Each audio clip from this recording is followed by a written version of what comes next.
nuvens se ouvir o som da trombeta de Deus, a grande Cristo se eleva lá nas alturas do céu. Juntos na glória andarão e sempre louvando a Jesus, que nos libertou do pecado e da dor pelo seu imenso amor.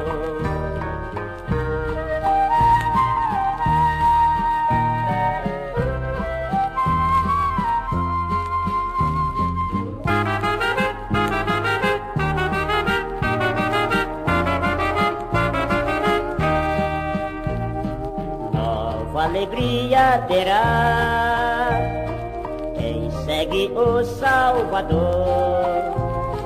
viverá num lar celeste, aonde reina o amor. Este amor insondável que Jesus nos mostrou lá na cruz, seu sangue ali vertendo, Senhor, para salvar o pecador.